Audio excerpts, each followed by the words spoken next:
Oh, you're on. Hello and welcome to a Bergkamp-wonderland, not podcast, but radio show. Oh, I didn't think I'd get that out right. Oh, tonight we have two wonderful gentlemen. We have Karl, who is a dirty stop-in with us because he's been on every show for the whole of the season, it feels like. You're right, Karl. You missed me since Monday. Do I get a hat-trick ball? Like, if I've done 3 shows in a row, surely I get like a hat-trick ball and I want Chris Carpenter's money. Do you? His appearance fee, or his non-appearance fee, as it has now become known as. Oh, dear. You had a good few days since we last spoke? Yeah, went to work, come home, watched Arsenal. What more can I do? Excellent. Life couldn't get any better if you'd pre-planned it. And with us come straight back from his holiday in sunny South Africa, and he brought an elephant back with him. It's Ellis. Smell. I need to smell then. Oh, thank you very much.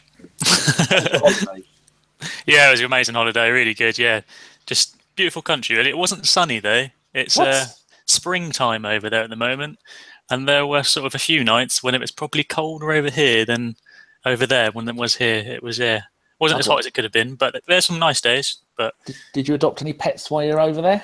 No, I did very much like the lions, but they're quite hard to find on the safari. They had 20 hectares and about 5 lions, and they were hard to find when they didn't want to be, but we saw a few of them. Oh, did you bump into Tim while you were over there? No, he's from Durban, isn't he? And I didn't quite get that far around. I got up to Johannesburg and that was it. Oh, lovely. So how was Boris? Because if people don't know, Boris the elephant chased you for miles trying to get an autograph, didn't he? He did.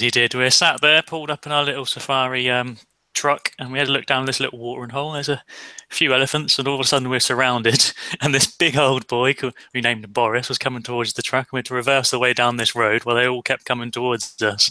But eventually we pulled over, and they went past them on their way. But it was surreal. It was like watching something out of Jurassic Park. Take my advice, just to get out the pickup truck, go up to him, punch him in his big nose, and turn him the fuck off. Probably not. No, if you'd seen the size of them, I don't think you'd do that either. Bigger they are, the bigger they bite. That's not the right saying at all, is it? So, what a magnificent way to start your Thursday night, an early game, so we can get this done. We've had an exciting game, lots of young players making a bit of an impression. I think one made his first team debut, which is fantastic. Walcott's almost had the game of his life, scoring. He should have had about 4 or 5 today, shouldn't he?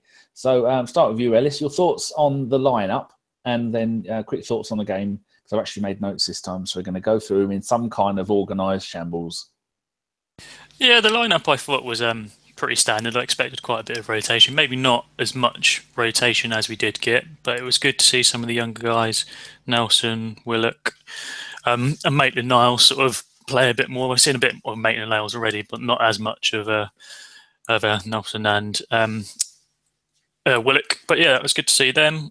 I didn't think we would have as much rotation just because without peeing off old Josh, it's only Brighton, isn't it, the weekend? So you think we could have probably taken a few more senior players, but I wasn't too fussed, to be honest, and the lineup was okay. I think you could see from the goals that we conceded in the game that our 2 sort of wing backs probably weren't as experienced in that position as they could have been. So they did well enough, I suppose, to play in a position they're not used to. But yeah, overall, I thought it was a decent game. At 3-0, I thought we were cruising. They got one back, and then we sort of did a bit of an Arsenal and shit the bed a bit, but managed to get through. Well, I wouldn't say scrape through. Can't really say scrape through for 4-2. But yeah, it was one of those games where I think we could have scored more. We could have conceded more. The referee was a bit hit and miss. Wasn't really sure on some of his decisions, but at the end of the day, we came out with the 3 points we needed, and we're topping the group, which is pretty much all you can ask for. Not too shonky. Karl, I've just told my brain not to let me call you Kyle, and my brain said it's going to call you Kyle at some point during the night, but it's not going to tell me when. So you'll have to forgive me up front. If you want to call me a tit now, just to get it out of the way, feel free. Thank you very much. Your thoughts on the lineups and your thoughts on the game? Like Ellis, I didn't expect so many changes, but I guess you can tell where he's sort of put the league in the hierarchy. He doesn't rate it that much because of the team that he's playing. He's trying to give people games. Like he's giving Giroud a run out. He's giving Wilshere a run out. Walcott, the people that are not really going to probably start in the league. So I guess as long as they're getting games, I'm not saying they're going to be totally happy, but you know, those three players have got 90 minutes under their belt today, which I guess they're going to be rather happy about. The starting lineup for me was what it was. I'm still not a fan of playing square pegs in round holes. You know, Nelson and Willock, you know, they're not playing in their proper positions. Maitland-Niles, conservative, he's not playing in his proper position either. You know, these players are not wing backs, and you're expecting these players to play high up the pitch because that's where they are. And I think right now it's good that they're getting game time, but they're not getting game time in their proper position. What we want to see is them start where they play naturally, but at the same time you can't sniff at getting 70, 80, 90 minutes under your belt. So I guess even though they're not playing in the right position, I guess they're going to be happy the fact that they started. I guess the back three picked itself. Well, I was quite surprised about Mustafi being there, if I'm really honest. I didn't expect Mustafi to play because he played 90 minutes on Monday and then to come and play 90 minutes today. And then there's probably no doubt that he's going to play 90 minutes against Brighton as well. So he's going to be a bit tired. But I guess after that, it's international duty, I believe. So I guess Arsene Wenger's thinking that maybe he's not really concerned about that. The game on the whole was a weird game because we was talking in our group and it's like we were saying, it's the referee for me, not a shocker, but he was very unsure of some decisions making and I said in our group that he confuses me. Like I don't understand. There were some things that he was doing. I just didn't understand that. 1 minute you thought, okay, he's giving us a load of fouls and then he'd give them a load of fouls and then he wouldn't call fouls, and I guess we'll get onto the penalty incident later, but that confused me as well. But like Ellis said, you can't really sniff out a 4-2 win away from home, no matter what the team is. And yeah, it could have been easier. It should have been easier. But at the same time, a win's a win, and we scored 4 goals away from home. Yeah, we conceded 2, but at the end of the day, we have the points on the board.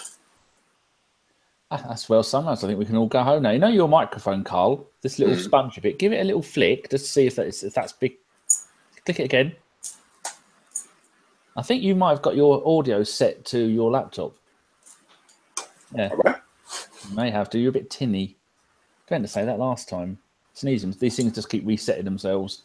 Anyway, Ellis, point I've made for the game. We should also say well done to Oli Giroud, who got his 100th goal. Did you think that goal was ever going to come? No, bless him. I thought, when is it last season, the season before, when he went like nearly 18 games without scoring a goal? And the other game when we was at Doncaster, he was trying all these mad sort of overhead kicks, trying to make his 100th goal special. Yeah. And I didn't think it was going to come today. There was a chance when Theo could have probably given it to him and he could have slotted away, but Theo went himself. And then eventually it turns out his 100th goal was just a simple penalty, but he's going to sniff at 100 goals. But yeah, he did all right on the night. I didn't think he was too bad. I was a bit surprised he actually stepped up for the penalty when Theo Walcott was on for the hat-trick when he got it. But maybe Theo felt bad about not passing him the ball to get scored in the first place. Possibly. But I think out of all the guys in the squad, Giroud's quite a good penalty taker. I'd rather have him take it than Sanchez. Sanchez can sometimes be a bit hit and miss with his penalties. But other than Giroud, obviously got Lacazette now, who scored plenty of penalties we were all made well aware of when he signed for us. So, but yeah, I thought it was well taken penalty, placed it well, and overall done all right. Karl, did you do any kind of special dance for his 100th goal celebration? No, you can blatantly tell that he didn't want a penalty to be his 100th goal. No way. He wanted like a 50-yard screamer, but I guess you can't sniff it. A goal's a goal, do you know what I mean? Like no matter what, and it's a great achievement. It's a very good achievement that he scored 100 goals. You know, not many people have done it, and you know, credit where credit's due, and congratulations to him, and hopefully he gets a lot more. I think he did today link up quite well with Jack Wilshere. Those two both like their sort of first-time flicks, and obviously Giroud and him were both involved in that goal against Norwich, which was one of the best goals I've seen scored by an Arsenal player, sort of proper Wenger ball. And they sort of tried that a bit today, didn't they? But they didn't quite pull it off. There was a chance, I think, when Jack Wilshere came through, but he just didn't quite control it properly. And I think he got pulled up for a handball in the end. I think it's a bit of rustiness. I think if they play together a little bit more and develop a bit of an understanding, then yeah, they're probably going to link up well, just like, well, we hope to link up as well as Alexis and Ozil, you know, maybe even better. But, you know, once they play a few more games, because that's going to be the Europa League team, it's going to be Wilshere and Giroud. And he's probably more than likely going to start every game as long as he's not injured. So with time and with game, and if they're shaking off a bit of ring rustiness, then together they could be a good partnership. Yeah, definitely. Very, very true. You're talking about Ellis. You're talking about Jack Wilshere. How long do you think it would be before people stop saying it's only Cologne, or I know he didn't play, but it's only Doncaster, it's only Norwich, it's only Batty Boys? How long could today? The first half, it was magnificent, wasn't he? Yeah, and I've been very critical of Jack Wilshere in the past, sort of obviously because of his injury record, and I just thought really this was probably the end of his career. I didn't think he'd stay here after his loan move to Bournemouth, but he has, and to be fair, I'm quite glad he has, because we're going to need to rotate in that sort of central midfield position. We've got El Neni, we've got Kakolan, who's injured now, we've got Ramsey, and obviously Santi Cazorla, who's been injured for God knows how many months or even years now. But yeah, so it's good to have him. And like Karl said, he's going to be in this team when he's fit for the Europa League, him and Giroud. So it's good to see him sort of getting better and better. And you can say it was only Doncaster, you can say it was only BATE Borisov, but he can only do well against who he's playing against. So if he's going to get a chance in the Premier League, and I think people will stop saying, oh, it's only this, it's only them, if he continues to stay fit and plays well in the Premier League against sort of quote unquote better opposition. But we'll have to wait and see. Like I said, I have been critical in the past. I do think he is quite injury prone and not someone you can rely on. But if we're not relying on him to be fit, then I'm more than happy to use him when we need him. Good. You know me, when I host this, I do like to read out what people are putting as we go through the show, because it's that's how I'd like to be if I was chatting bullshit in the window. Anyway, so not that this is bullshit. West London Goon says Theo should get no credit. ... Capital letters ever. I don't think he's a Theo fan. And then Paul has put Karl with a K, not C. If he didn't want a pen to be his 100th, why did he take it? Any idea, Karl? Because he still wanted 100 goals, no matter what. That I don't want to find a pound on the floor. I want to find £5 on the floor. But if I find a pound on the floor, I'm going to pick it up. Very good analogy. He's getting all one-on-one psychology on us. We don't need that. Rudy, is that Rastlos? I haven't got my glasses. Can't see. He says, Giroud Wilshere looks brilliant together at times. Yeah, just like the old days. And Robert Ford has put, that's Rob. Oh, he's gone a bit formal. He's called himself Robert there. He says, Jack is getting his legs about him, like what I see thus far. I think you should read what Basti LZ has said. Someone's called me a twat. Read what who said? Basti LZ. Blah blah blah blah blah. Hello, I schnack kiss. Oh, Jesus. Steph's put Jack proving he has not lost his class. I think that is hopefully the way it's going to be, and I don't think it will be very long before, after a performance like that, Jack might even get a Premier League start against a lower team, just to prove that he can do it. He took a few knocks today, which was also really good to see. Right, we'll start from the beginning of the game. Theo Walcott, as his first shot at goal, he hit the post, didn't he? When he was put through by, was it Wilshere? Yeah, it was good. It was quite a good link-up play. I thought the passing, thing of beauty. Like Ellis alluded to, the goal with Norwich, it was almost that, because there was some good one-touch passing, the interchange. I thought, you're willing that to go into the goal. When he hit the post, like I was sure everyone had the same reaction. But unfortunately, it didn't go in. But the link-up play was really good. And from then, the indication was there that this team was there for the taking, that if we just stuck to what we was doing and give them and pressured them, you could tell the goal was coming. I didn't think the goal was going to come that quick, if I'm honest, but you could tell that we was going to score, because we was on top from minute one and we controlled the game throughout the first half. And then obviously the goal came, which was very good. Ellis, your thoughts on the Theo's first shot that he hit the post with, and then our first goal was Theo again. With he looked, I don't like to say the saying on fire, because that's a horrible thing. He looked like he knew what he was doing, which I suppose is the best way to put it. Yeah, again, Theo Walcott is another player that I've been critical of, and a few people have been critical of. But like I said about Jack Wilshere, you can only perform against who you've been put up against. And yeah, he got fortunate with his other goal, and this goal he nearly messed it up, but eventually put it away and hit the post. So he did look like he was not, I wouldn't say on fire, but he looked like he was well up for the game, and you could see that in the way he played and the shots he was taking on. He still sort of had a couple of parts in the game when I thought he should have done better. There was a part when he could have just shot for his hat trick, or could have laid it off to Wilshere, and he just sort of divvied on it. But we say it all the time, Theo Walcott scores goals when he doesn't really have time to think, and then for that goal, the first goal, he didn't really have much time to think, and he managed to put it in the back of the net, and that's all we can really ask for. And I can say what I like about him, but the guy scored quite a lot of goals for Arsenal, and he's I'd say reliable, and so especially against the sort of Europa League class of teams and lower league teams. He's also come up and popped up scores goals against Man City, Man United. Last season he done that, so he can still score against the big teams. It's just really finding a sort of formation in a way that works around him. And sadly, with the formation we've got now, I think there's better players that can play there. But for these Europa League games, I'm more than happy to have him in the team because he will score goals, and he does score goals. And he got an Opta rating of 10 out of 10.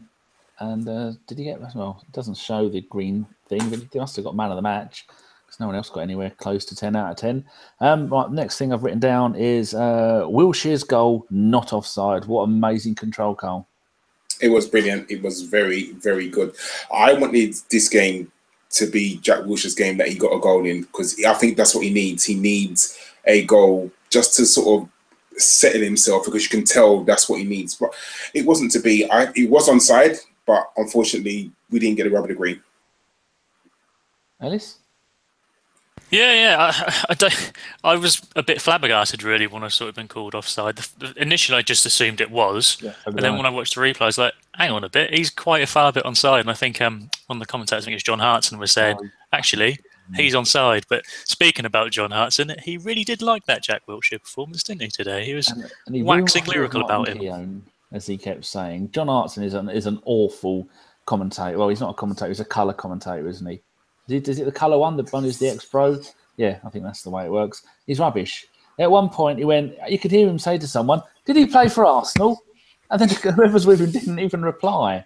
I think maybe that's something. And then he went, "Didn't Jack Wilshere really play 90 minutes this season?" Because earlier at the beginning of the game, went, Jack hasn't played 90 minutes for Arsenal since 200 years ago. I thought, "Oh, fucking shut up, Hartson, you tit." And it's not because he's Welsh, Jace, if you ever listen to this. It's because he's a tit and he's ginger. And I'm allowed to say that because I had a ginger cat once and died.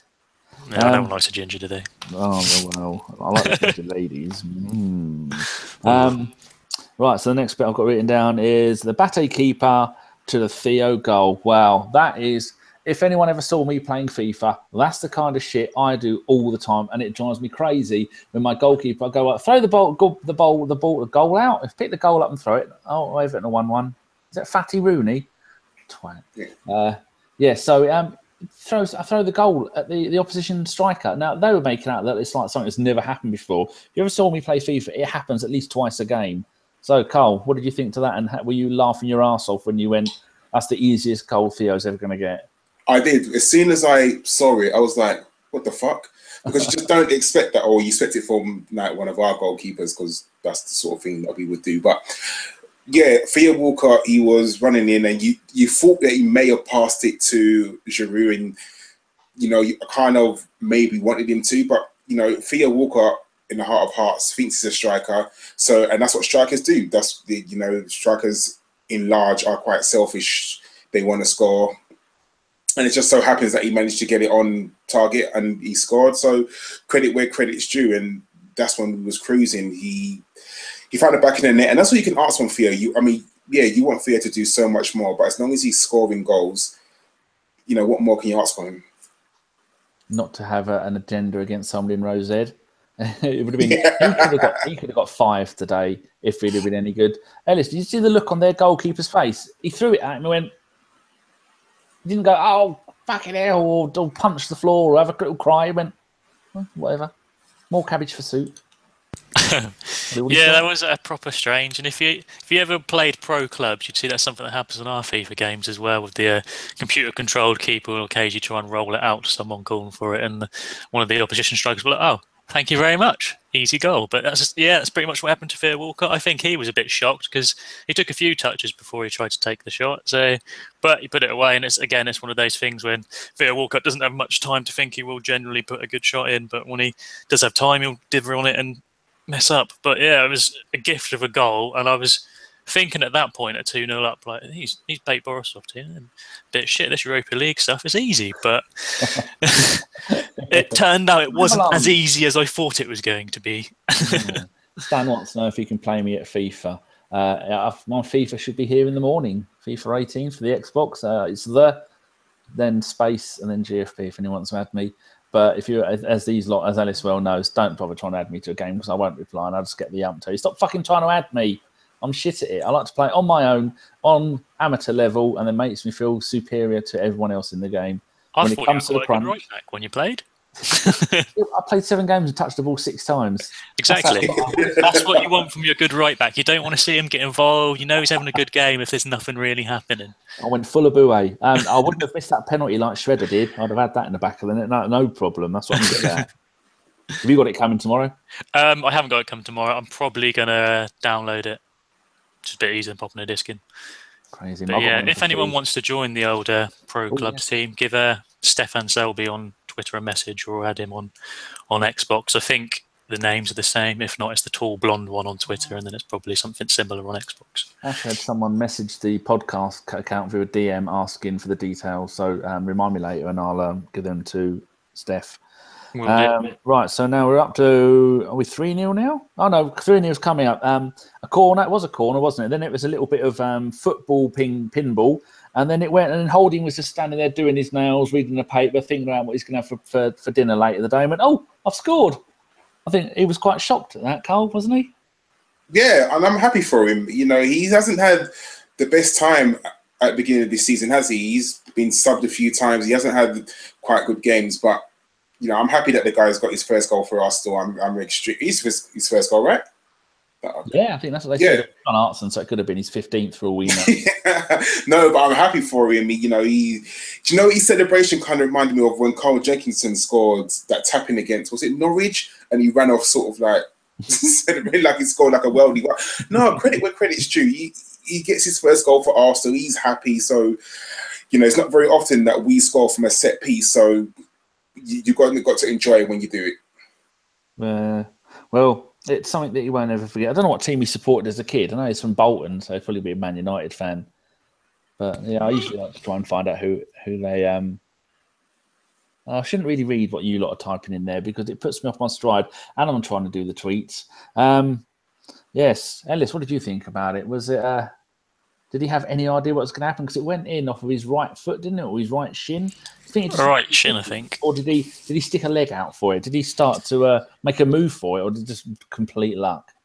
It looked like throwing a leg at it to me. That might just be me trying to interpret it a bit better than it was, but it looked like he did sort of half swing a leg and it came off his shin and went in. To be honest, it probably could have gone anywhere, but it's harder to miss from the position he was in than it is to score. But yeah, like Karl said, he was pretty much like, yes, I've got a goal, first Arsenal goal, not going to get another one, probably going to go mental and celebrate like I've just scored an overhead kick. But I'd be exactly the same. If I ever got a chance to play for the Arsenal and I scored my first goal, I'd probably strip naked and run around the stadium 50 times and then get taken off. Yeah, I think after 50 times, that'll take you a good couple of hours. So I think you would be substituted at some point. He's going. No, he's gone again. No, we'll have to catch him. He's enjoying himself.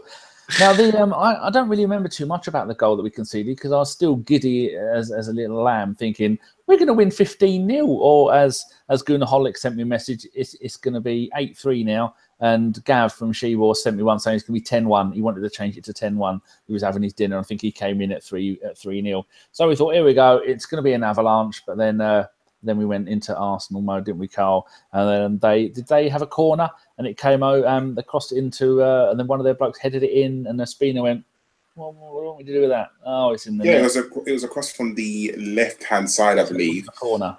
No, it wasn't corner. It was across, I believe. And El Nene, I think he should have done so much better. It was a good header, mind you. You know, give credit where credit's due. It was a very good header, I think. Not overly powerful, but well placed. Yeah, and I think El Nene should have done so much better. I think he sort of half jumped. He didn't seem to really go to attack the ball. And, you know, you could look at Ospina and say he could have done better. Maybe he should have. But for me, I think it's a collection of errors. You know, El Nene should have done better. Should have stuck the cross. Ospina should have done better. But sometimes you need to give credit where credit's due. And my personal opinion that he was quite a good header. Yeah, I think it was. I'm trying to think because they showed a few replays of it. I don't know why I thought it was a corner. But Ellis, this is the problem when you have people that are meant to be playing in the left or right back position, be it wing back or full back.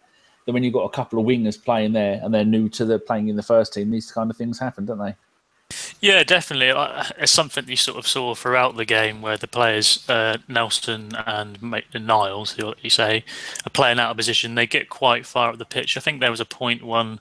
I don't know if it was Maitland-Niles or Nelson. I think it was Nelson. He picked up the ball, sort of drifted in midfield a bit, lost the ball, and stayed sort of outside the edge of the box in the centre of the midfield the whole time. Luckily, won the ball back, so they didn't really get down there. But it is something that's going to happen. I guess Wenger was obviously willing to take the risk by playing those two there because, to be honest, when you're playing this sort of formation, we haven't got the cover we really need. Like even at centre backs, like if you're playing 3 centre backs and you've just let Gabriel go, there was rumours that Chambers may even go as well. So we really needed to bring another centre back in. And as for right wing back cover with the sale of Oxlade-Chamberlain, you sort of lost that there. There's no real like obvious successor to Hector Bellerin in my opinion. Like Machi Debuchy's not going to play. I guess Nelson can play there. But it's just what's going to happen, really. Like in the Europa League, you can probably afford to play those two guys there. Like we saw today, you are maybe going to concede the odd 1 or 2, but as long as you take your chances up the other end, then you can still come out with the 3 points. But it might get more difficult towards the end if we stay in the competition for a long time. But then if we get anywhere near the final, then it might be might see the sort of the normal like players getting more involved, like Bellerin starting, maybe Koscielniak starting. But yeah. It wasn't a great goal to concede, but what can you say, really? It's Arsenal, isn't it? You tell how thrilled everyone is by the game, that everyone's just talking about Xbox and games. And 73, he's of my vintage, I think. He says sensible soccer and kickoff were the best. I actually entered the UK National Championships for sensible soccer and kickoff, and I got to one of the regionals in Bedford, and I was done by some kid. All he did just go to the right-hand corner flag, no, halfway line, and then you pull back into the right, up, lofted it over the keeper. So I think he beat me 7-4. And I still have my Competition Pro clear. Oh, great days. Yeah, people are saying, why would you pre-order it when you can just download it? Well, I don't. I've got a 1 terabyte external drive plugged in the back of mine. And so I save all my games on that. I'd just rather have the physical copy because when the new one comes out, you can still go and flog the old one to someone for a tenner and make some money back. Plus, it's cheaper as well, which I've never really got. If you buy the disc copy, you can get it for like 40 quid. But if you buy the download the game, you're looking at like more closer to 50. But if you've got EA Access, as a tip for people who haven't got it, you get a discount on the download, which is why I'm getting the download this year. Oh, how much is it going to cost you? I think 46.7 with 10% off or something like that. Still with the EA Access. If it's a download, it should be free. It should be like 30 quid. You'd think it'd be cheaper because you're getting nothing with it, but I suppose they can just take the piss because people will buy it. I resent having to pay for that fucking game and all. They just had fuck all to it every year. So I used my Tesco's points and so I got it for 40 quid. Can I go all Jason Davis on you and say, I'm not being funny, guys, but we're supposed to be talking about the Arsenal here of FIFA. FIFA Wonderland podcast. Hold on, someone really wants to know that. Did we keep the better Willock brother? Well, there's the one of 3, isn't there? They got their Chris has gone to Benfica, Joe is here, and there's their brother called Matt, and he's at Man United. Something like that. Yeah. So, well, he's 2 years younger, isn't he? But he's really playing with the under-23s. He's doing fantastic. So I think that's only time will tell with that. But I think maybe Wenger is playing Joe just to so that Chris will go, fuck, if I'd have stayed, that'd have been me. Fuck it. My brother's made his Arsenal debut already. He's only, he's 18, 17? I'm never too sure. No, there's a lot of 17 and 18 year olds. Do you know how many games he's getting in Benfica? Like, is he a regular? Is he coming off the bench? Yeah, I think he's played a couple of games. Yeah, because Benfica, who was it last night? They got an absolute tonking away at Basel. They lost 5-0. Was it? It wasn't Porto, was it? I I don't It's know. one of the Portuguese teams. They got murdered 5-0 away at Basel. No one should go to Basel and get hammered. Unless you've been on Porto the beat Nutella all day. Monaco, I think. Yes.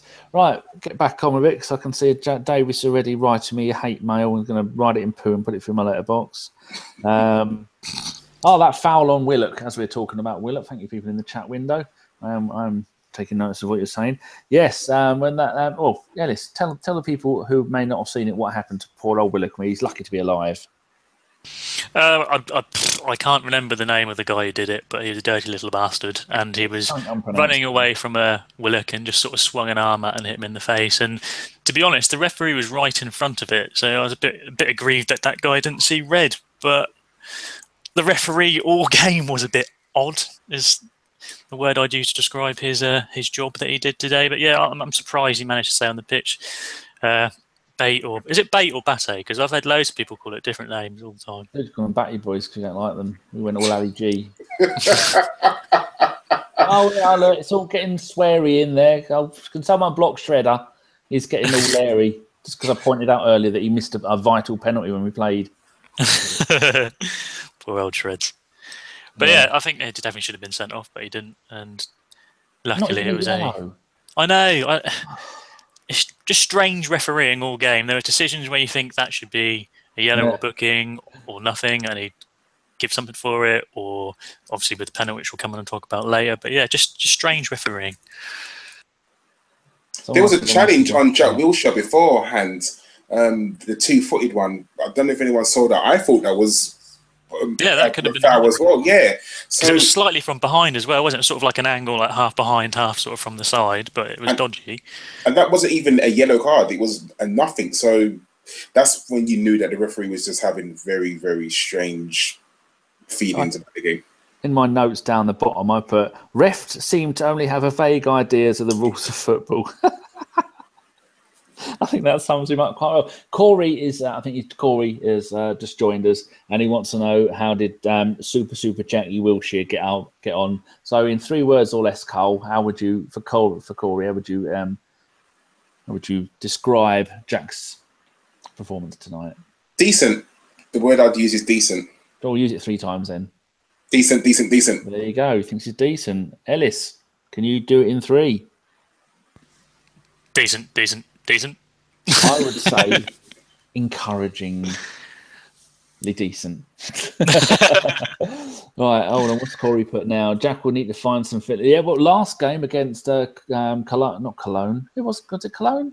It was. So I always see KOLN, which is how they spell it, not the smelly stuff, how we smell it. Against that, you could see by about 60, 70 minutes, Jack was beginning to flag. Did anybody notice at what point in this game did he start to flag? About 70 minutes, he was moving quite heavily. Yeah. But that's just rustiness. That's the more games he plays, the better he's gonna do. And it's just a bit rusty at the moment.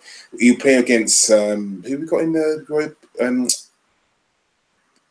Norwich, haven't we? We've got Norwich in there, so he'll definitely play against that more than that. If he's not injured, hopefully, fingers crossed and all sorts. He'll play the 90 minutes against that. He'll play the 90 minutes in the Europa.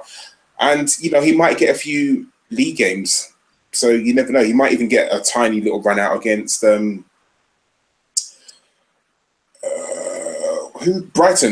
Yeah. That's it. It feels really weird. It's 8 o'clock and the game's already been on and I'm watching another game already. I'm quite befuddled with this at times. I'm trying to and read the messages. Right, the next thing. How long have we been going? 33 minutes. Well, we've milked it this far. Right, so... after the Willock thing, I'll just put the keeper pushes Theo's shot wide. That should have been Theo's 4th goal, so he was unlucky with that. Yeah, I didn't see the penalty at all. So, Karl, talk us through the penalty because I was. So we had a corner and the ball come over, and there was a bit of argy-bargy in the box, and the play just stopped, and the referee pointed to the whistle and booked a player. Now, even for me, I was like, what the fuck? Like, I had no idea what happened, and even the commentators didn't really know what happened because everyone was a bit confused. And then it transpired that there was a bit of shirt pulling on Mustafi. For me, it was soft. It was very, very soft.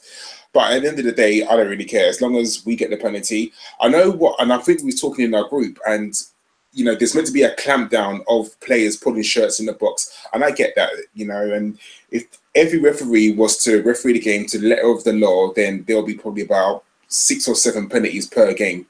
I just thought it would be, but I just thought this penalty was a tiny bit soft because we do exactly the same thing. So, but at the end of the day, I don't really care. We got the penalty, and Olivier Giroud, that handsome French bastard, stepped up and slotted the ball into the bottom left-hand corner, sorry, and was brilliant.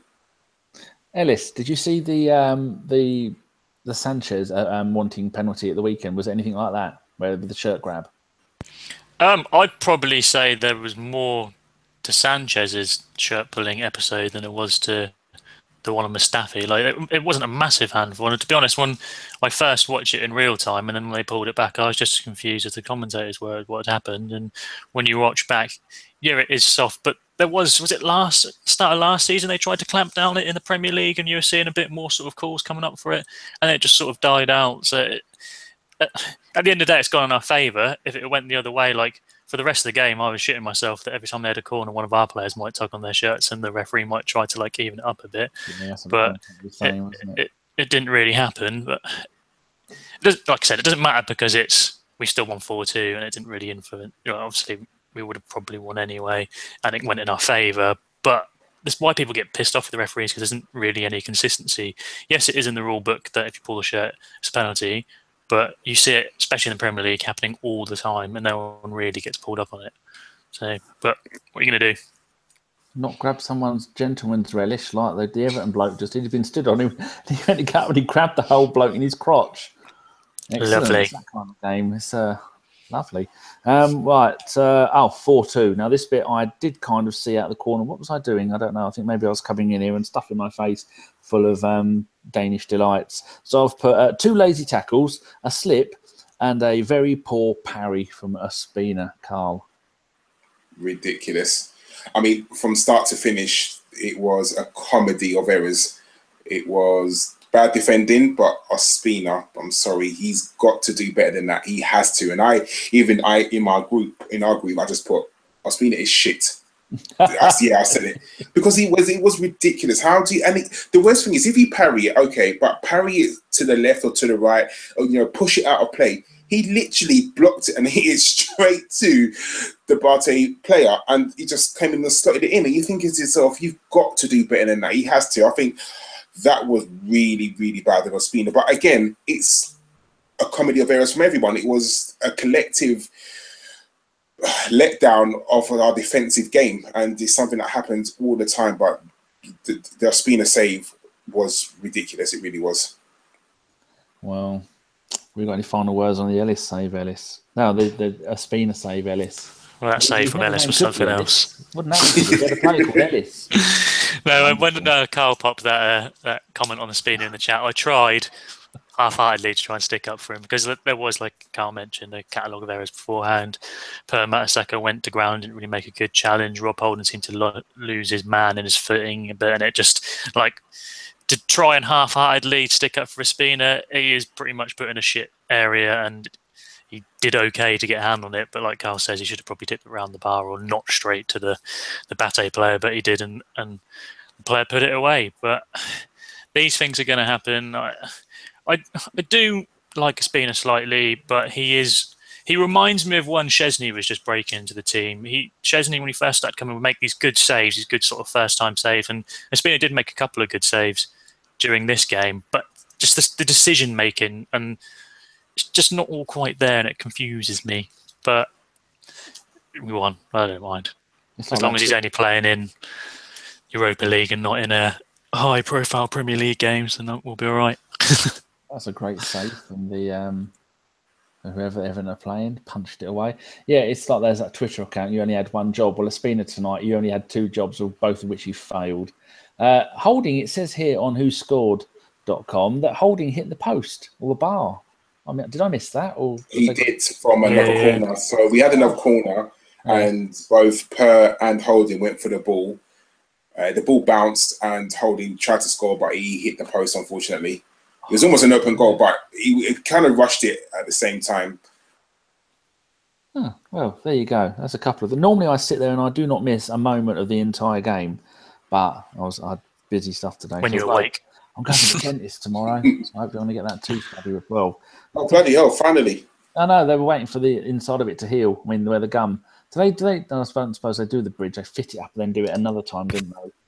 I have to look like a pirate for another fucking... I want to get a gold one with a diamond in it. I want to go full Lewis Hamilton. Right.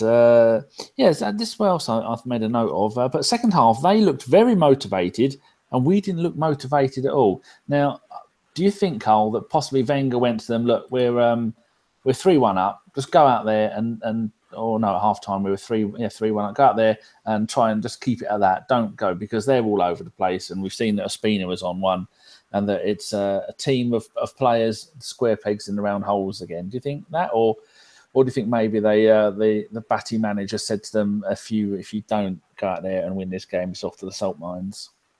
I think a bit of both, and I think we tired as well. I think you could definitely tell that Wilshere was tiring. You could also tell that El Nene was tiring, and I think some of our young players as well, because they were doing some very sloppy passes towards the end of the game, which, you know, in the first half they were popping the ball around fast and chasing everything down, but obviously it's quite a big step up from the under 23s to playing a full-fledged game. So yeah, I think it's a combination of both, and I think obviously the BATE players just found their second wind, whereas we didn't, because El Nene, I'm sure he played 90 minutes against West Brom, so he was obviously tired. Jack Wilshere's rusty. We had some young players, so unfortunately, like I say, I think any other team would have battered that team probably 5, 6, 7. I just think sometimes Arsenal tend to take their foot off the gas a little bit, but at the end of the day, the most important thing is we got the win. You know, whether it would have been 4-2, 4-1, 4-0, a win's a win. You only get 3 points for the win, so it kind of makes no difference. At the same time, yes, we wanted to be more comfortable, and we have a chance to top the group. I think if we win our next game, and it was against Red Star, I think unless we proper mess it up, we kind of top the group. So all in all, it was a good game. It was a complete game. We got 4 goals. Yeah, we conceded 2, which could have been helped. Which the 2 goals were definitely preventable without a shadow of a doubt. But you know, we are where we are at the moment, and we're doing well. So well done. Lovely, Ellis. Any thoughts on that? Yeah, sorry, I zoned out a bit there. Yeah, I think it is to do with the amount of youngsters we have on the pitch as well, and I was a bit disappointed that the senior players didn't really sort of step up and sort of try and calm it down. They didn't really seem to do that. Like, I know Jack Wilshere's down, like, and he just started coming back, but compared to the sort of guys that had started, he's almost a veteran compared to Willock and Nelson and the other guys that came on. And one of the guys had been at the club since he was 6 years old or something like that. But yeah, it's just typical of really Arsenal, isn't it? We have moments in games where something sort of goes against us or we concede, and the other team seems to really take initiative and come at us, and we just seem to sort of bottle it a bit and shit the bed. And sometimes it takes a little while when we start picking up possession and we get back into it. And there were chances there when we thought we could have broken it. It did become very open, but we could have broken a bit better and kept hold of the ball a bit longer and just calmed it down. But we didn't really seem to be able to do it. We'd either win the ball back on our own half and sometimes turn it over before we'd even got back across the halfway line. But we managed to scrape through. And even though we did bring on 2 other new players that were also coming in, with one BATE trying to score goals, that probably disrupts it a bit. But after they conceded we conceded the second goal, we didn't do too bad. They could have had the odd 1 or 2, but hey ho, we won, didn't we? So I'm just going to keep saying that. Had a ginger cat stick his head through my cat flap. Oh, I've been invaded. Kick it out, mate. I was seeing if there's any parallels with the remember that game away at Olympiacos, not the last time, but the time before that, when we had Fabianski, Santos, Squillaci, Vermaelen, and Ijuru, the Swiss one, Benayoun, Coquelin, Frimpong, the Ox, Arshvin, Shamak, and then on the bench, Manone, Ignatius, Miguel, Nico Yanaris, who scored a screamer for Brentford the weekend, Craig Eastman, Ogziap, I'm not going to bother with that, who is playing for a decent German team at the moment, and Thomas Rosicky and Park Chu-young. So, Karl, do you see any kind of hope for because quite a few of these probably thought, yeah, I've made it to the first team, like Yanaris and Miguel and Eastman and Frimpong. Frimpong started the game. Do you think, because that crop all did nothing, do you think the current crop of youngsters may go on to do more stuff than what these lot did? I think so, and I think they get a lot of chances as well, because this Arsenal team at the moment is thin on the ground with numbers. I know people say we've got a quite good squad, but our centre mids, Aaron Ramsey is any game away from getting an injury. So that's someone obviously coming to step up into the centre mid. I think we're quite weak in the centre midfields. My issue is playing players in the wrong position. It's something that Arsene Wenger does time and time again. I want the likes of Winnix and the Nelsons to play higher up the picture, play, because they're not ruled in wing backs. They're not. They want to play higher. They are attacking players, and unfortunately, we're just fitting them into the squad just to get them game time. And yes, without a shadow of a doubt, they want game time, and I get that. But I think they'd much rather play in their correct positions, and I think we'll see the best of them if they play in their correct positions. Yeah, I think part of the problem with that is that these youth players have come up through the system, probably playing the old 4-2-3-1 system. If I picked 12 or 15 players out, I could have well done. So then that system tends to work all the way, as we know, all the way down through the youth ranks. And now Wenger's gone, we need wing backs. And they go, well, we haven't got any wing backs. We haven't been playing with wing backs. So now he's having to adapt it to people to it. And they're looking okay, aren't they, Ellis? Ellis? What have you done? Hello? Have I done it? Now. Sorry. Yeah, yeah, I missed the mute button. That's all right. Yeah, your thoughts on what Karl was saying, and do you think there is much hope for the current crop of youngsters that are getting European experience? Because the last time we saw Frimpong, I don't know, I think is he playing in Scandinavia? I think that's Russia or something like that, isn't it? No, he was in Russia. He was at Ufa, I think, and now he's gone to Scandinavia. I want to go and have a look. Go on, Ellis. I think the one plus point about not getting in the top four and playing in the Europa League is it does give you another option other than the Carabao Cup or whatever it's fucking called now, to sort of blood the youngsters and give them more game time.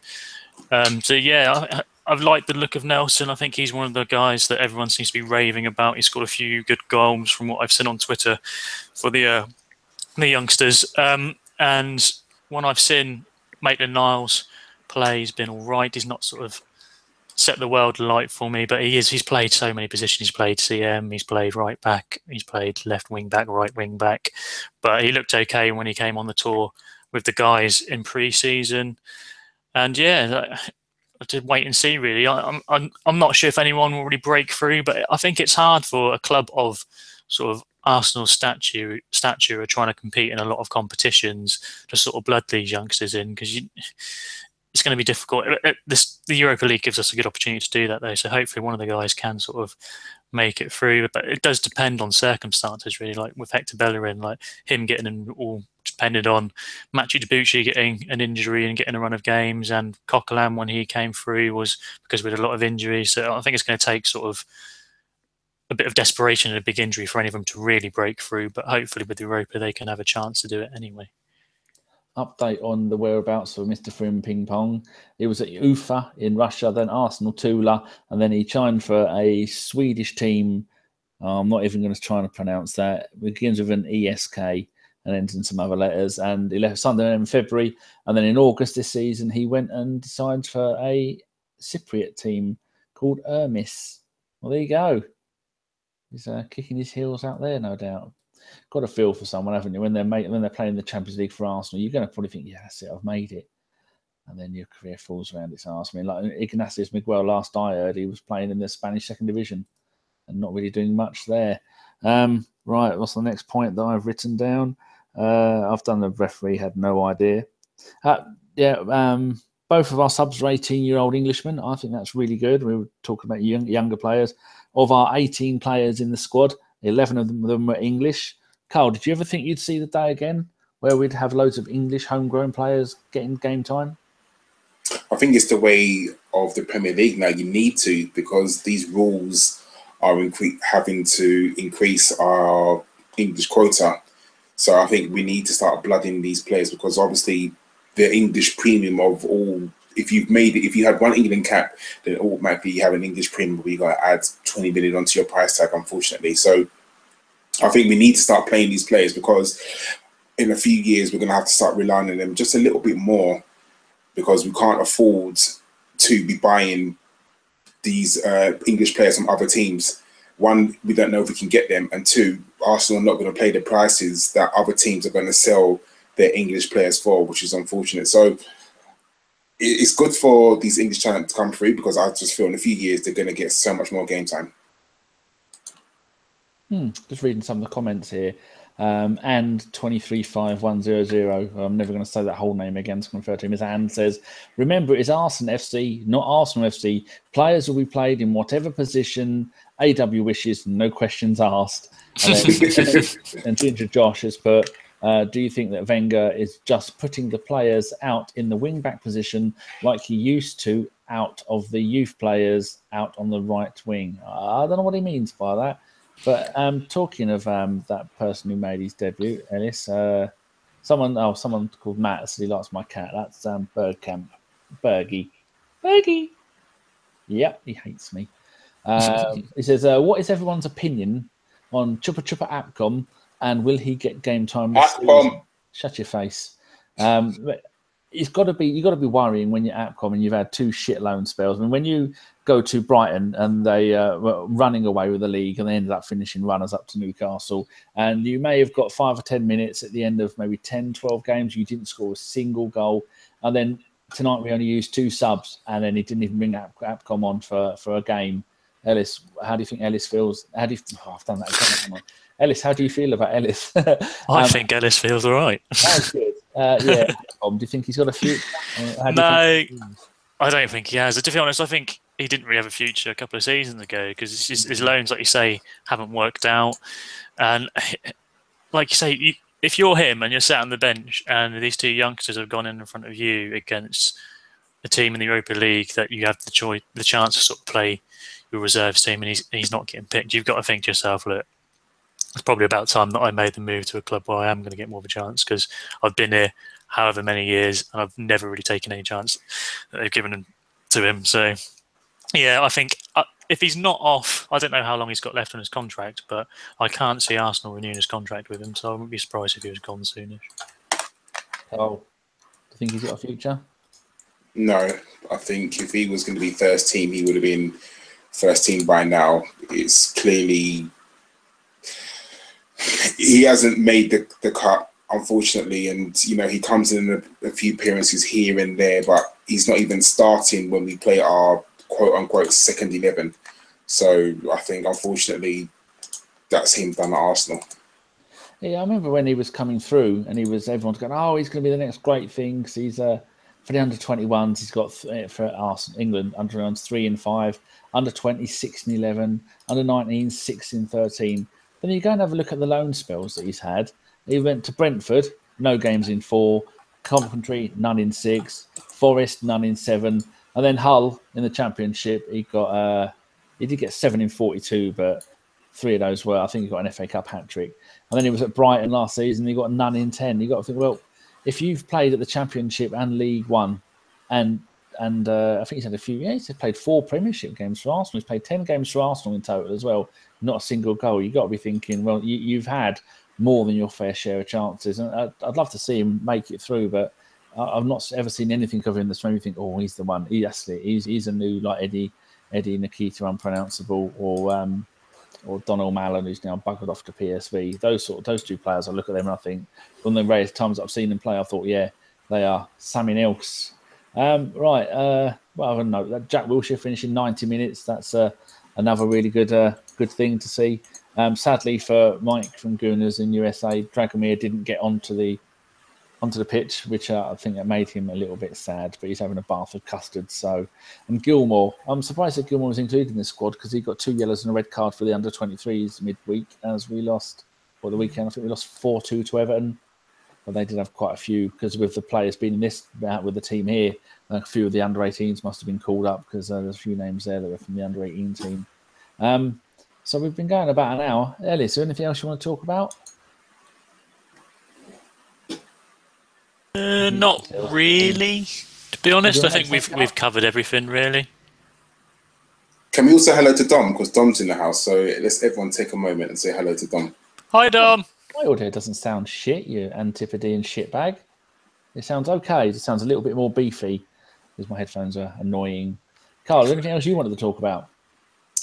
No, like I said, that to sum up the game, it's 3 points. You know, whether Arsene Wenger is going to take this seriously or not with playing this quote-unquote second 11, we don't know. When it gets into the later stages of the competition, when the Champions League teams start coming into the league, into the competition, will we play a stronger team? We might do, you never know. But at the end of the day, it's a trophy that we should try and win, because it's still, one, it's a European trophy. No matter what people may think of it, it's still a European trophy. And it's a way into the Champions League, because the way the league is going right now, you know, it's the two Manchester clubs look extremely strong. Chelsea are up there, and then it's one of us, the Spuds, or Liverpool. So, you know, there's no guarantee that we are going to get into the Champions League via the top 4 route. So this is a way for us to get in there. So I think we should try and win this league. You know, it's not going to be easy. No way is it going to be easy. At the moment, the teams don't look good, but look at our group, it's not that good. But you still got to remember that the Champions League teams are going to come in, and then, you know, who knows who you might draw. So maybe Bayern after exactly, exactly. So if Bayern come into it and you Bayern get into the Europa League, you 100% know that we're going to draw them. It's inevitable. It's going to happen. But at the same time, we have to try our best to go out and win this league. Yeah, we've got a question here from Bob. He says, will anyone be boycotting the Liverpool match if they move it to the 24th of December? Yeah, I've seen that. Goonaholic said the last time that was I think he said 1955. And he's put a lot of controversy around that move. Understandable controversy, which isn't something that we usually have. Do either of you two know anything about this? I think obviously because of Sky, they get to dictate when the fixtures are. I think the problem is the Liverpool fans getting home, because during the Christmas break, National Rail, they do a lot of engineering works. So therefore, the Liverpool fans will have to coach it down, which, as you know, from London to Liverpool was what, 4 hours, 4.5 hours on Christmas Eve as well. That's going to be like a fucked up thing, especially if you've got children and you want to put your kids to bed, you know, for Christmas Eve to wake up for Christmas Day night. That's really not the best thing to do, because I know for a fact that National Rail have a lot of engineering work over Christmas. So it's not going to be like a 2-hour job. You're on a train straight back up there. So I think Sky need to look at this. I mean, they don't give a fuck about the fixtures. Let's face it. I mean, you look at what they've done to us this week, playing Monday, playing Thursday, and then playing Sunday afternoon. It is horrible what they've done to us, but it's what fixtures, you know, is what's happened. And unfortunately, we can't do anything. We're dictated by the TV companies. Those poor old bin dippers, because usually Christmas Eve is when they go out robbing to get their presents for their little wee ones. Ellis, you got any thoughts on the fixture before I start reading out people's questions? Put your people's questions in the window, people. I'm having a read. Yeah, I won't be able to watch it anyway because over Christmas I'll be working. But yeah, it's a pain in the arse. But it's like Karl said, that the TV companies just are really thinking for when they're going to get the views. They don't really think about the guys who have to make the travel from Liverpool down to London and how it affects them. But what day of the week is Christmas Eve this year? Is it Thursday or Friday? I shall go and have a look. Christmas Eve is going to be the 24th, which is a Sunday. Sunday? Oh, fucking hell. It's even worse, you see what I'm saying? So yeah, it is a bit of a shitter, but I wouldn't be surprised if it did happen. Well, fuck Sky. They fuck everyone around too much. They can't steal our money and then ruin our Christmas as well. I mean, I don't have Arsenal play every bloody day of the week, the amount of money they're on. Question from West London Goon. He said, should we take whatever we can for Ozil and Sanchez in the January transfer window and buy someone, or just let Wenger piss the money away up the wall? Karl. Nah, we got to keep them. I think if we let them go in January, we're not going to get anybody as half as good as them. So I think we've got to keep them. You know, let's cut the losses. We know we're going to lose them for free. It's inevitable. They're not going to re-sign, and anyone's sort of holding to hope that they will, is holding on to more hope than anything. So we must just keep them for the rest of the season, let them play, and then at the end of the season, wave them bye-bye. Hopefully they win us a trophy or two. But nah, we can't sell them in January, not at all. Here's one for you, Ellis, from Rob Ford. He said, did anyone else go into the fetal position like I did when Jack got caught a couple of hard tackles? Oh yeah, every time I see Jack Wilshere on the pitch, and even like not even a hard tackle goes in, I shit myself. He's going to get his ankles broken or something. And there was a couple of tackles in there today, and there's a couple of times as well when he held onto the ball a little longer than he probably should have and got clattered. But that's Jack Wilshere, and that's his game, and it's going to happen, isn't it? But luckily, or I say luckily, we don't actually know. Hopefully, he has come off unscathed. He looked a bit shattered by the end of 70 minutes, but I didn't by the 70-minute mark, but I couldn't really see him limping around or anything, so he looked like he was okay. Fingers crossed he is. Brian has put Apcom back-to-back promotions. I mean, surely that's got to be worth a couple of million if we get rid of him. Here's one for you, Karl, from Jove82 says, does Jack deserve to be in the starting 11 this weekend? Not the starting, no, because I think he was blowing hard after 70 minutes, so he's clearly not fully fit. Should he come on? Most definitely, 100%. I think, the team on Sunday is kind of going to pick itself, isn't it? And especially our midfield is going to pick itself. Ozil more than likely will start with Sanchez behind Lacazette, and in the centre of the park, you're going to have Xhaka and Ramsey.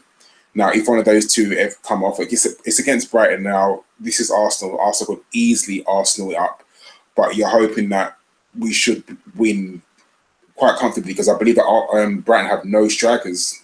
That I believe think they've got injuries and suspension, so they've got no strikers at all. So more than likely they're going to come and try and sit back. That's what they're going to do. I can't see them trying to attack us, especially if they have no strikers to play. So if we get a comfortable lead, if we're like 2-0 up by the 70th minute, then by all means bring on Jack Wilshere and let him definitely get a game. But for starting, I can't see him starting over Xhaka and Ramsey, who are going to be fresh, who haven't played since Monday.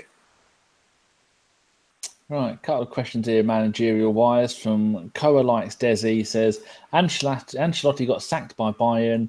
Is he the next manager after Wenger? Ellis, what do you think?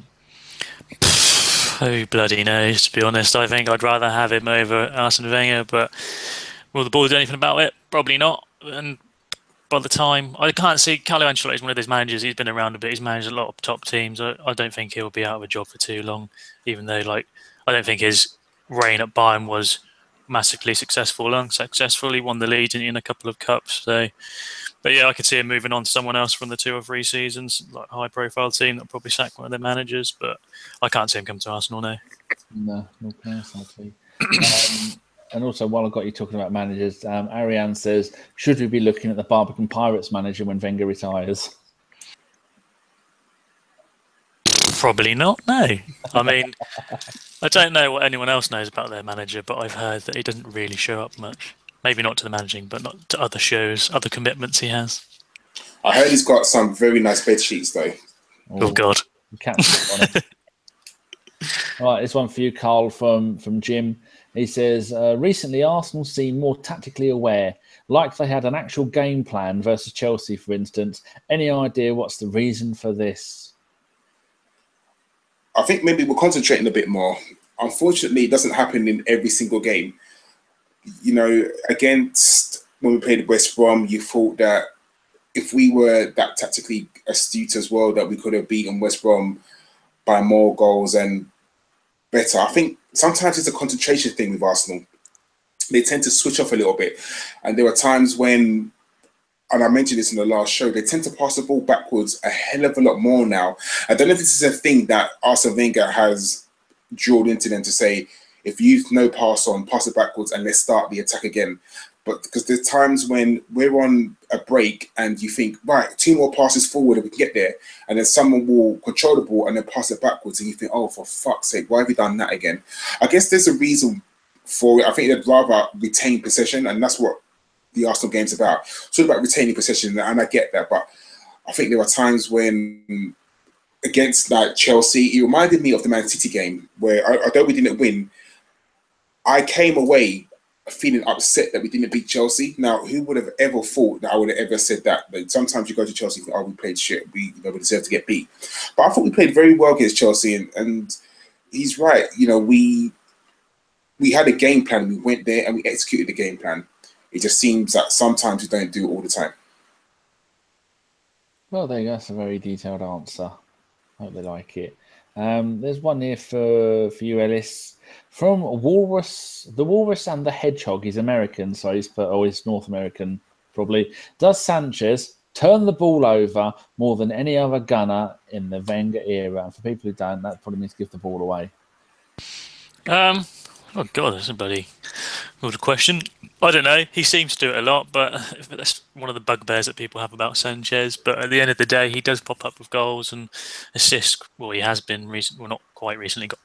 I suppose you can half give him the assist for the goal that deflected off the post that Lacazette put in, but depends if you're going to be that kind or not. But he is a player that there's only a few players in our squad that can sort of take the ball around players and get them out of the game. And because he's so good, he is normally sort of man marked, or two men will normally have him on, will be on him during the game. So if he can manage to beat those two men, that's two men in the other team that he's taken out of the game. And we need sort of players like that. It's sort of a high risk, high reward with him, but it's just his nature. This is the way he's going to play. But whether he's done it more than any other player, I doubt it. Yeah. Josh says Brighton will hit on the break and expect Izzy Brown to start through the middle. Basically, three wingers. You mean nothing with wingers. West London Goon loves your Welsh Jason accent that you do, Karl. He wants you to do some more before the show ends. So that's up to you if you want to. I will end the show in the Jason accent. Oh, we'll be up here before the Hague yet again. I'm just trying to find one more question. Oh, no, they're never going to get it. Well, I'll ask it. He says, this is from Brian. He says, do you think if the players were rewarded with a night out after a win, it would motivate them with putting runs together like what happened down the leagues? Karl, what do you think? Like an almost Tuesday club. Could you imagine some of our players getting pissed? That would be hilarious. Like people picking on Sanchez and like a Sanchez versus Olivier fight or something like that. Or do you know, I'd love to see, like, if you think of our squad, you think of who are probably more of the two weaker members of the squad. You'd think of someone like Ozil and Walcott. Get them in the ring and just get them to fucking wrestle.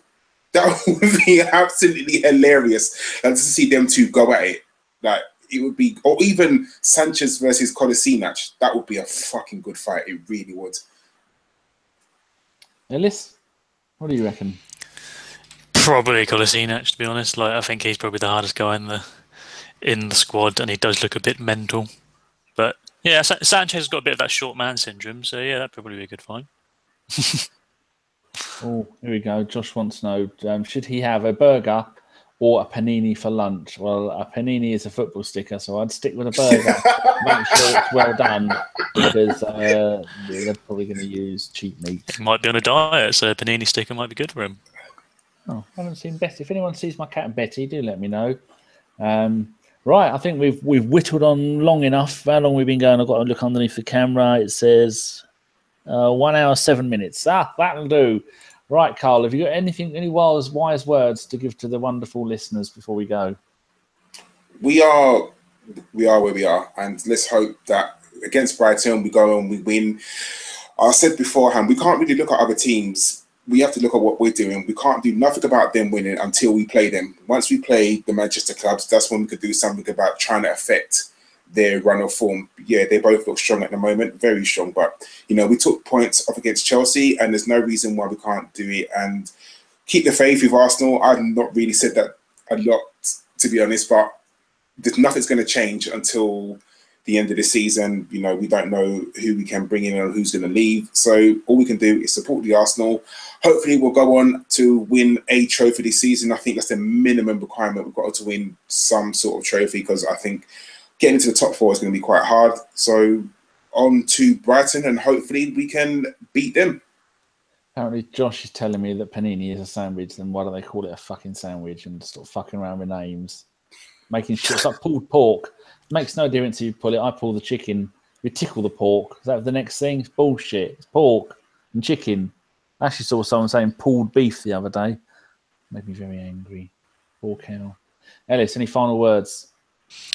Yeah, to echo sort of what Karl said. I thought he was going to do it in a Welsh accent, but obviously not. But yeah, just go. I think it's sort of typical. Had a bad defeat, and then we've put a good run of games together. So hopefully this run can last as long as it can. And when we do get to the sort of the harder teams, like Karl said, just get our game plan right and try and get a result against them. Whether we will or not is another thing, but for now, just enjoy the wins and hopefully we can get a good result against Brighton. Well, there you go.